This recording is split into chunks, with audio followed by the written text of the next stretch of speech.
Hi hello నమస్తే అండి, ఛానల్కి స్వాగతం. నేను మీ భాస్కర్.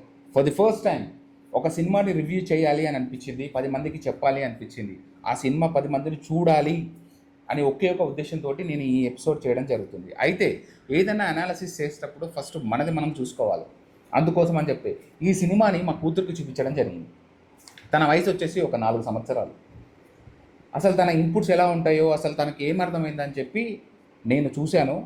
మీరు నమ్మరండి, తను సినిమా మొత్తం గుర్తుపెట్టుకుంది, క్లియర్గా ఎక్స్ప్లెయిన్ చేస్తుంది. కానీ కెమెరా పెట్టేసరికి కొంచెం భయపడింది, అందుకే మధ్య మధ్యలో పాస్లు ఇవ్వడం జరిగింది. కరెక్ట్గా ఎక్స్ప్లెయిన్ చేయలేకపోయింది. బట్ సినిమా ఒక మంచి అభిప్రాయాన్ని ఆమె మైండ్లోకి ఇంజెక్ట్ చేయడం జరిగింది. అంతేకాకుండా కొంచెం నాలెడ్జ్ కూడా ఇంజెక్ట్ చేయడం జరిగింది. సో ఇలాంటి విషయాలు మన చిన్నపిల్లలకి, మన సోకాల్ ఇప్పుడు నెక్స్ట్ జనరేషన్కి చెప్పడానికి ట్రై చేయాలి.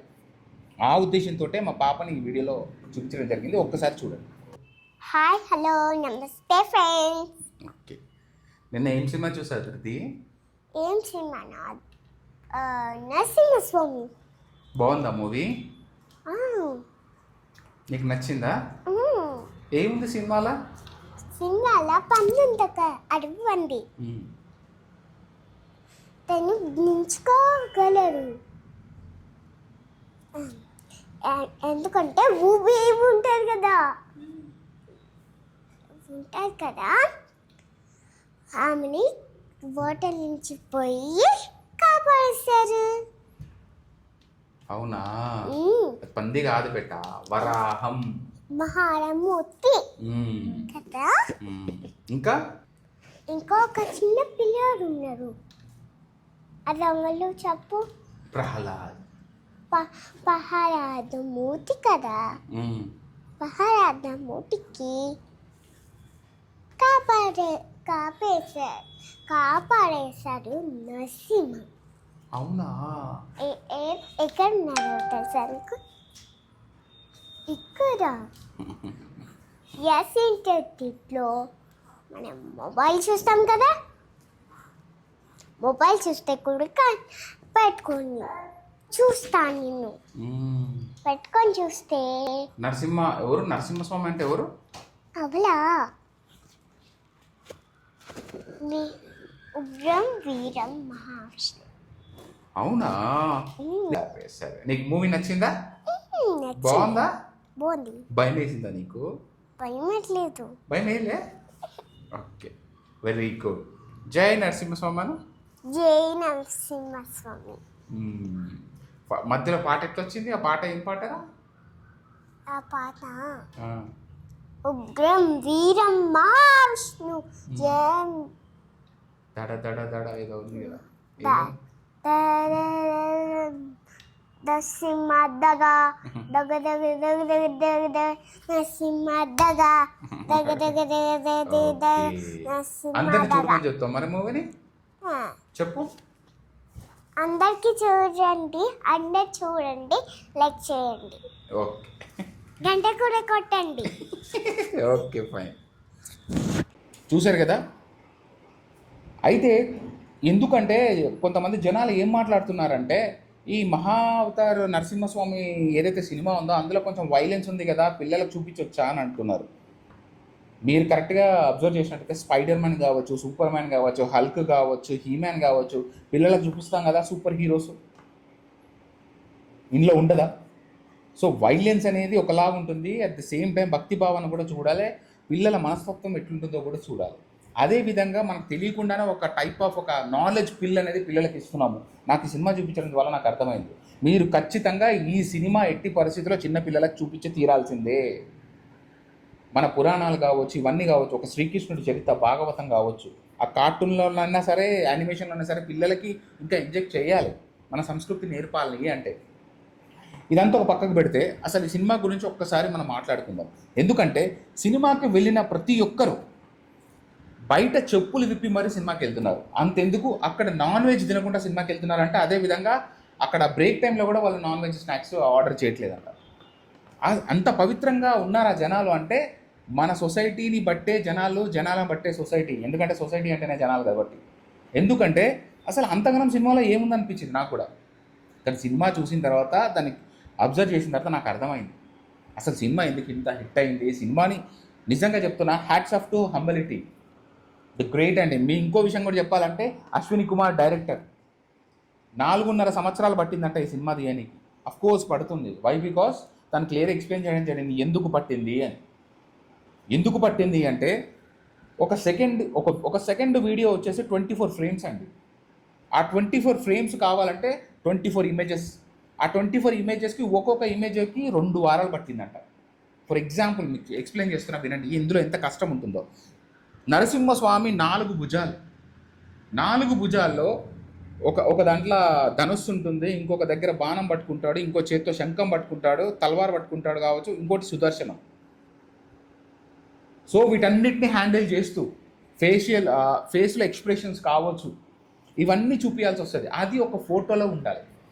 ఆ ఫోటోలో కూడా చిన్న చిన్న చేంజ్ అవుతూ రావాలంటే 24 టైమ్స్. అందుకే అన్ని వారాలు పట్టింది. అందుకే 4.5 సంవత్సరాలు కావచ్చు, 5 సంవత్సరాలు కావచ్చు, 6 సంవత్సరాలు కూడా పట్టిండొచ్చు. బట్ డైరెక్టర్ ఏం చెప్తున్నాడంటే 5 years పట్టింది అని. దానికి ఒక పెద్ద టెక్నికల్ టీమే కావాలి. ఆ ఇమేజెస్ని మళ్ళీ దానికి తగ్గట్టు యానిమేషన్ చేసి చూస్తున్నప్పుడు ఏదో బొమ్మలు చూస్తున్నట్టు కాకుండా మనకి ఫీల్ అవ్వాలి. అంటే ఏంది? ఎక్స్ప్రెషన్స్ ఉండాలి. ఈ సినిమాలో ప్లస్ పాయింట్ ఏంటంటే ఎక్స్ప్రెషన్స్, ఎమోషన్స్.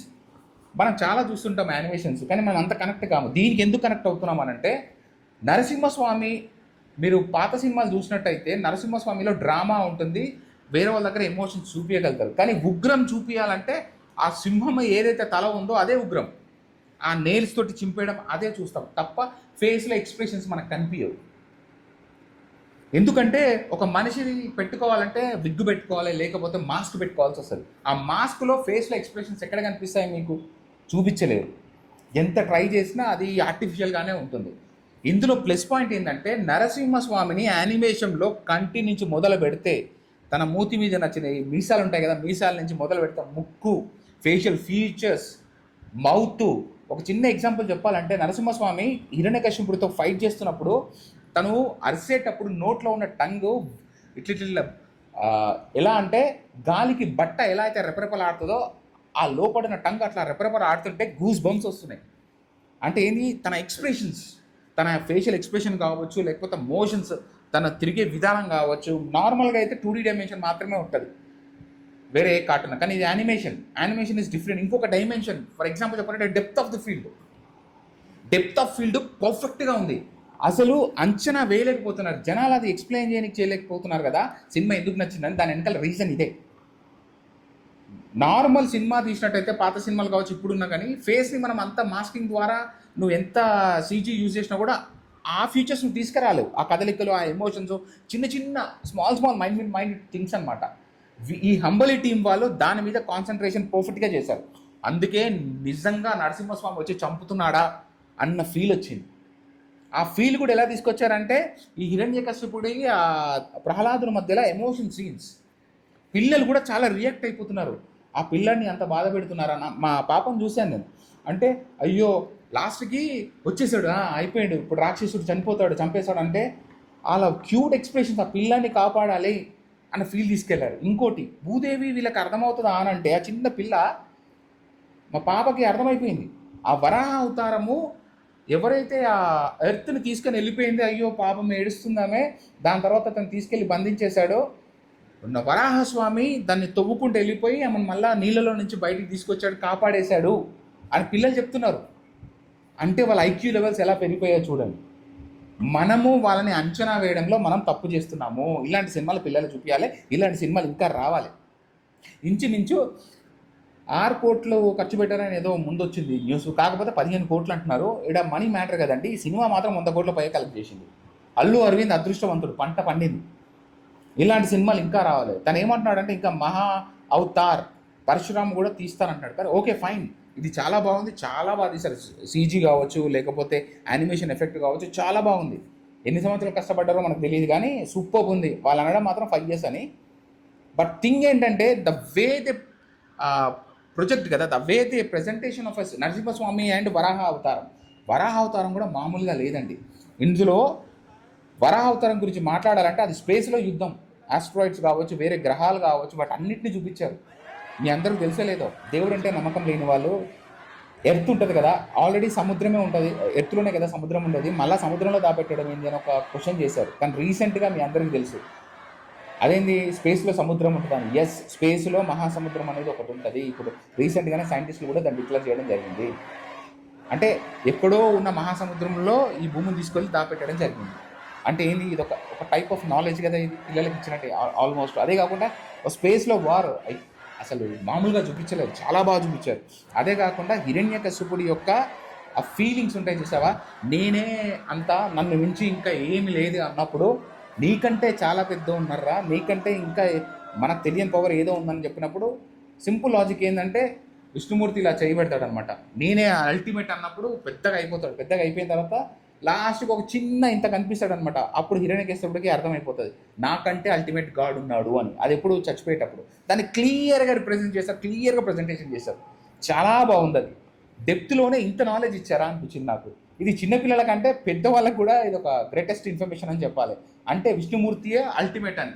ఇంకొక క్వశ్చన్ ఏంటంటే, విష్ణుమూర్తిని మించిన అల్టిమేట్ ఇంకెవరైనా ఉన్నారా? మేబీ ఉండొచ్చు, కానీ మనకు మాత్రం ఆయన అల్టిమేట్. అంటే లలితాదేవి అని మాట్లాడతారు, ఎందుకంటే సేమ్ అడ్మినిస్ట్రేషన్ టైప్ అనమాట ఇది. సో మనం ఎంత ఒక ఇసుక రేణు అని హిరణ్యకశిపుడి ద్వారా మనకు చెప్పారు. చాలా బాగుందండి సినిమాని. ఎట్టి పరిస్థితుల్లో పిల్లలకు చూపించండి. మా పాప ఆ సినిమా చూసిన తర్వాత ఉగ్రం వీరం మహావిష్ణువు అని చెప్పేసి పాట నేర్చుకుంది. అది కూడా పొద్దు పొద్దున టీవీలో వస్తుంటుంది కదా, నరసింహస్వామి అని. దాని ద్వారా నోరు తిరగడం జరుగుతుంది వాళ్ళకి. సో దిస్ ఈజ్ మనం పిల్లలకి మనము రైట్ వే చూపించడం అనేది రైట్ థింగ్ అండి. ఈ సినిమాని ఎట్టి పరిస్థితుల్లో మీ పిల్లలకి చూపించండి. ఇది పిల్లలకు మాత్రమే కాదు, ఇండస్ట్రీకి కూడా ఇదొక లెసన్ అని చెప్పాలి. ఎందుకంటే పిచ్చి పిచ్చి సినిమాలు తీయడం కంటే ఇలాంటి సినిమాలు తీయండి. ఎంతో కాన్సెప్ట్ ఉంది, ఎంతో డెప్త్ ఉంది. మీరు చెప్పాలంటే రాజమౌళి గారు మీరు మహాభారతం ఎందుకు తీసలేరు అన్నప్పుడు మీకు ఇక్కడ అర్థమవుతుంది రాజమౌళి గారు చెప్పిన డెప్త్ ఆఫ్ ఫీల్డ్ ఏంటనేది. ఎందుకంటే మన పురాణాల్లో సెలెస్టియల్ థింగ్స్ కావచ్చు, సెలెస్టియల్ పవర్స్ కావచ్చు, అవన్నీ చూపించాలంటే ఇప్పుడున్న టెక్నాలజీ సరిపోదు అని చెప్పింది. అది నిజం. ఎందుకంటే ఒక నరసింహస్వామి ఫేస్లో ఫ్యూచర్స్ అవన్నీ కరెక్ట్ చూపించాలంటే రుద్ర తాండవం అని చెప్పాలి హిరణ్యకశిపుని చంపడంలో. అబ్బా ఏం తీశాడరా బాబు నాయన. సినిమా అంతా ఒక ఎత్తు, ఏదైతే లాస్ట్ ఎపిసోడ్ ఉంటుంది కదా, ఆ నరసింహస్వామి హిరణ్యకశిపుని చంపేది, అది ఇంకొక ఎత్తు. అసలు మామూలుగా చెప్పాలి. సుదర్శన చక్రం మొత్తం రఫ్ ఆడిస్తుంటుంది. ఒక చేత్తో చంపుతుంటాడు, ఇంకో చేత్తో బాణాలు వేస్తుంటాడు. అసలు అల్టిమేట్. అసలు ఇన్ని అంటే ఒకటే టైంలో నెంబర్ ఆఫ్ థింగ్స్ జరుగుతున్నాయి. అంటే 4 hands ఒకటేసారి యూజ్ చేస్తున్నాడు. ఈ స్కిల్లింగ్ సంబడి చాలా బాగుంది. ఇంకోటి వరాలు ఇచ్చేటప్పుడు కూడా క్లియర్గా మెన్షన్ చేయడం జరిగింది. ఏంటంటే ఇది ఒక ఫజిల్ లాగా.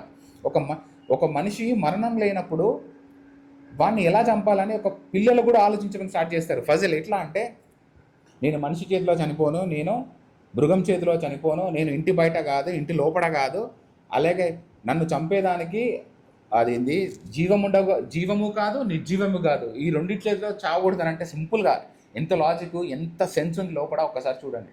పిల్లల ఐక్యూ కూడా పెంచుతుంది. Simple logic. గడప బయట కాదు, గడప లోపల కాదు, పొద్దున కాదు సాయంత్రం కాదు, అంటే పొద్దున కాదు రాత్రి కాదు, అంటే కరెక్ట్ సాయంత్రం టైంలో సూర్యుడు అస్తమిస్తున్న టైంలో. అదేవిధంగా గడప మీద గోర్లు పెరుగుతాయి, కానీ అది జీవం ఉండదు దాంట్లో. అట్లా అని చెప్పి అది నిర్జీవము కాదు. నిర్జీవం అంటే అట్లనే పడి ఉంటుంది, కానీ గోర్లు పెరుగుతాయి కదా. చూడు sense of humour, the explanation is different. So ఈ విధంగా మన పురాణాలు కావచ్చు, లేకపోతే మన కథలు కావచ్చు, మన పిల్లలకు చెప్పడం అనేది అనివార్యం. అదే ఒక సినిమా లాగా తీస్తే మనకే బొచ్చడు స్టోరీస్ ఉన్నాయి. అదే అంటారు, దీన్నే అంటారు మట్టి కథలు అని. రాజమౌళి గురించి మాట్లాడుకుంటున్నాం కదా, రాజమౌళి గారు ఏమన్నారంటే, నువ్వు ఒక్కసారి మహాభారతం కావచ్చు, రామాయణం కావచ్చు చదివితే నీకు అర్థమవుతుంది ద ఎక్స్ప్లెనేషన్ ఎలా ఉంటుంది అనేది. మనము అర్జునుడు కావచ్చు, కర్ణుడు కావచ్చు, వీళ్ళ కొట్లాట చూపించేటప్పుడు చదువుతుంటే బాగానే అనిపిస్తుంటుంది, కానీ లోపలికి వెళ్ళి దాన్ని కరెక్ట్గా విజువలైజేషన్ చేస్తే ఇట్స్ ఇంపాసిబుల్ టు షోకేస్ అనే ఫ్రేమ్ అనిపిస్తుంది మనకి. అక్కడ దాకా ఎందుకని ఇప్పుడే చూసుకోండి, నరసింహస్వామి కావచ్చు, హిరణ్యకశిపుడు కావచ్చు, అసలు వీళ్ళ ఫైట్ ఎలా ఉంటుందో తెలుసా మీకు? నార్మల్గా ఉండదు. 8 కోట్ల మందిని చంపడం అంటే ఇట్స్ నాట్ ఎ థింగ్. 8 కోట్ల మందిని నరసింహస్వామి హిరణ్యకశిపుని ఒక్కరిని చంపలేదు, 8 కోట్ల మంది రాక్షసులను చంపారు. అది కూడా పవర్ఫుల్ రాక్షసులు. అంటే ఎలా చంపించి ఉండొచ్చు? నేల్స్నే ఒక వెపన్ లాగా యూజ్ చేస్తాడు. తన అస్త్రాలు శస్త్రాలు కావచ్చు, ద వే హీ కిల్డ్, అసలు ఏ రకంగా ఉండుంటుంది విధ్వంసం. ద ఎక్స్ప్లెనేషన్, ఆరా, అదంతా ఒక్కసారి ఎక్స్ప్లెయిన్ చేయాలంటే అదంతా ఒక ఫ్రేమ్లో క్యాప్చర్ చేయాలంటే అంత ఈజీ కాదు. సో యానిమేషన్ అనేది ఇప్పుడు తనకి హెల్ప్ చేసింది. ఈ సినిమా హిట్ కావడానికి యానిమేషనే. ఇదే సినిమా కరెక్ట్గా ఓ సినిమా లాగా విజువలైజేషన్ చేస్తే మాత్రం ఇంత హిట్ అయ్యేది కాదు. ఎందుకంటే నరసింహస్వామి ఎక్స్ప్రెషన్స్ నార్మల్గా మనం ఒక మాస్క్ వేసి మనం ప్రజెంట్ చేయలేము. మెయిన్ రీజన్ అదే అండి. అదేవిధంగా క్యూట్ ఎక్స్ప్రెషన్స్ యానిమేషన్లో పలకాలంటే అంత ఈజీ కాదు. వాళ్ళ సక్సెస్ మొత్తం ఆ ఎక్స్ప్రెషన్స్ కావచ్చు, ఆ ఎమోషన్ కావచ్చు, ఆ ఫీల్ కావచ్చు తేయగలిగారు కాబట్టే సక్సెస్ కాగలిగారు. ఇలాగా ఇంకా చాలా స్టోరీస్ రావాలి. కృష్ణుడి గురించి స్టోరీస్ రావచ్చు, రాముడి గురించి రావచ్చు, హనుమంతుడి గురించి. మనకు చాలామంది సూపర్ భగవాన్స్ ఉన్నారు, సూపర్ దేవుళ్ళు ఉన్నారు, మనకెందుకు super heroes. We had enough more. మనం ట్రై చేయాలి. అలాంటి ఒక్కటే ప్రాబ్లం ఏంటంటే రిప్రజెంటేషన్ కూడా అలా ఉండాలి. మీకు ఎగ్జాంపులే ఈ హంబలి వాళ్ళది. అండ్ వన్ మోర్ థింగ్, పరశురామకి ఈ రేంజ్ క్రేజ్ ఉంటుంది. క్రేజ్ అయితే సూపర్ క్రేజ్ ఉంటుంది, కానీ పరశురామని వాళ్ళు ఏ విధంగా రిప్రజెంట్ చేస్తారు అనేదే question mark. Let's wait and see. Thank you friends. ఈ ఎపిసోడ్ మీకు నచ్చిందని అనుకుంటున్నాను. ఎందుకంటే యాంగ్జైటీ పెరిగింది నాకు ఈ సినిమా చూసిన తర్వాత. ఎస్, సినిమా అనేది చచ్చిపోలేదు, ఇంకా బతికే ఉంది ఏదో ఒక రూపంలో అని చెప్పడానికి హంబలి వాళ్ళది మహా అవతార్ నరసింహస్వామియే ఒక ఎగ్జాంపుల్. చనిపోతున్న సినిమాని ఇంకో రకంగా కాపాడిన సినిమా ఏదైనా ఉందంటే మహా అవతార్ నరసింహ. ఇలాంటి సినిమాలు తీయండి, సినిమా బతుకుతుంది, అందరూ చూస్తారు. మీరు చూడాలా వద్దా, ఏం సినిమా క్వశ్చన్ మార్క్ అవసరమా అని ఎవరు థియేటర్కి వెళ్ళట్లేదు. మీరు ఇలాంటి సినిమాలు తీయండి. ఇలాంటి సినిమాలు ఖచ్చితంగా థియేటర్కి వచ్చే చూడాలి. ఖచ్చితంగా తీసుకొస్తారు, చిన్న పిల్లలతో సహా థియేటర్కి కదులుతారు. This is the biggest example. ఇంకా కలెక్ట్ చేస్తారు movie. Thank you so much friends. ఉంటాను. ప్లీజ్ మీ పిల్లల్ని సినిమాకి తీసుకెళ్ళి చూపించండి.